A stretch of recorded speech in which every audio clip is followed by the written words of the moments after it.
Good evening, you're welcome to Fliptv News. I'm Christian Jiko. Here are the news headlines. Ukrainian civilians taking up weapons, ready for battle. Ukrainian president laments he's Russia's #1 target.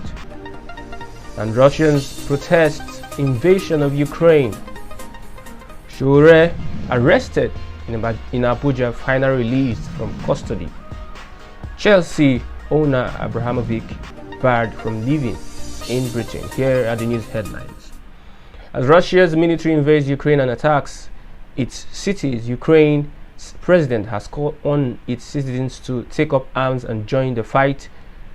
They can join and will be given weapons as long as they have ID, according to Ukraine's armed forces. All those who are ready to take up arms join the ranks of the area defense forces of the armed forces of Ukraine. We simplified procedures. Only your ID is needed. We give weapons to all patriots, Ukraine's armed forces said in a tweet. The tweet linked out to a Ukrainian government Facebook page that attributed the calls to arms to the Ukrainian defense minister. Russia President Vladimir Putin has launched a major military operation against Ukraine, and it may be just the beginning, a senior U.S. defense official told reporters on Thursday. The U.S. military would describe recent developments in Ukraine as an initial phase of a large-scale Russian invasion. While Ukraine benefits to a certain extent from fighting to defend its own territory, Russia's military outmatches Ukraine on every level, meaning that the Ukrainian military may not be able to hold up against a full-scale invasion. If that is the case, regular citizens may need to take up arms to bolster. Volodymyr Zelensky suggested as much in a tweet. Ukrainian President Volodymyr Zelensky addressed his country early Friday morning as Russia continued to carry out attacks.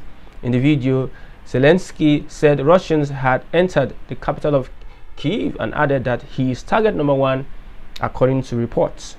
Zelensky is still in Ukraine, the White House said, as they know where his location is and they are in touch with him. Speaking in Ukrainian, Zelensky reportedly said 137 Ukrainians have been killed. The total included members of the military and civilians. While nations have condemned Russia's invasion and continue to provide Ukraine with intelligence and weapons, Zelensky lamented that Ukraine has been left to fight alone. Let's watch the video.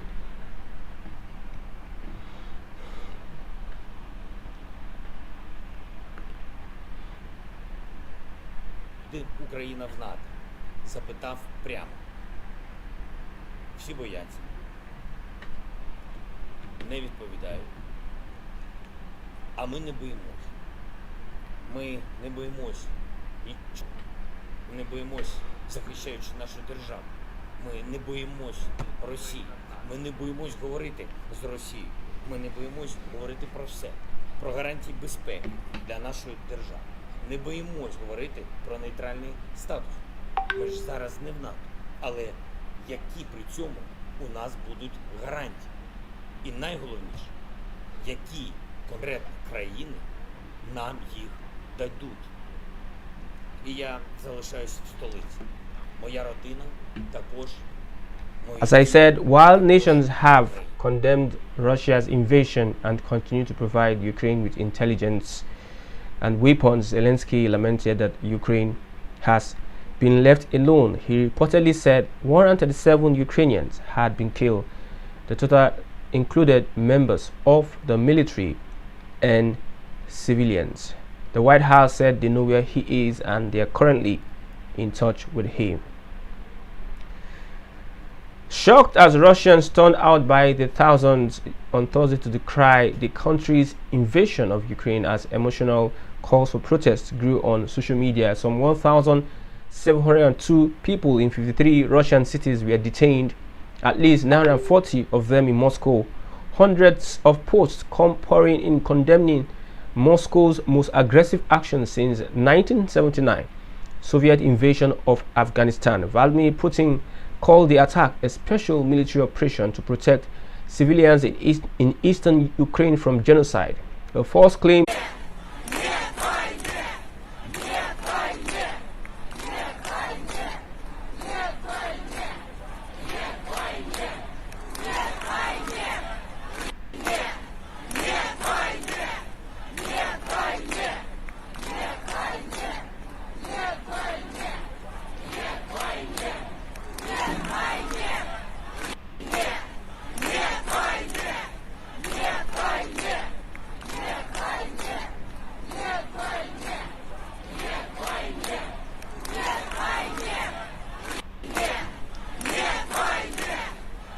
To the best of our knowledge, 1,702 persons have been detained, 940 in Moscow. This is in 53 Russian citizens.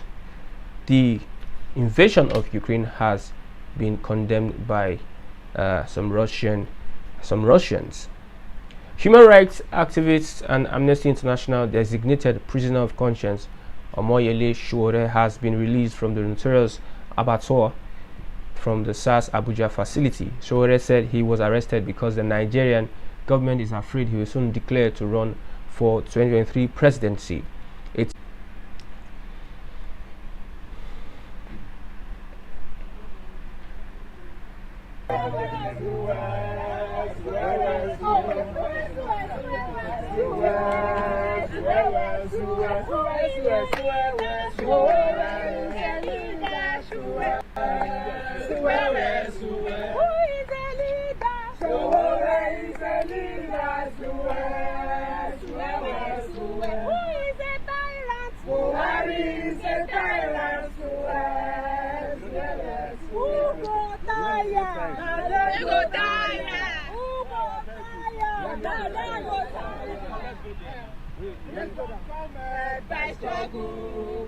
As we know, he was arrested over a frivolous petition by former House of Representatives Ned Nwoko, and he said that he's optimistic of becoming the next president of the country, and he is therefore not threatened by anyone.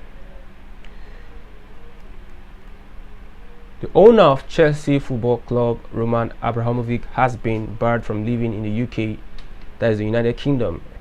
His unacceptable in the UK is due to the ongoing invasion of Ukraine by Russia. The UK government claimed that Abramovich was named by members of parliament on Tuesday as being one of the 35 oligarchs identified by the Russian. Opposition leader Alexei Navalny as one of the key enablers of the kleptocracy run by the country's President Vladimir Putin. However, the Russian billionaire has vehemently denied his closeness to the Kremlin or doing anything that would merit sanctions being imposed against him. As Britain looked to impose sanctions on Russia amid rising tensions in Ukraine, it was gathered that immigration officials are reportedly under instruction to make it impossible for Abramovich, who owns a £125 million mansion near Kensington Palace, to base himself in the UK. We've come to the end of Fliptv News. Hope you enjoyed the report. Bye for now.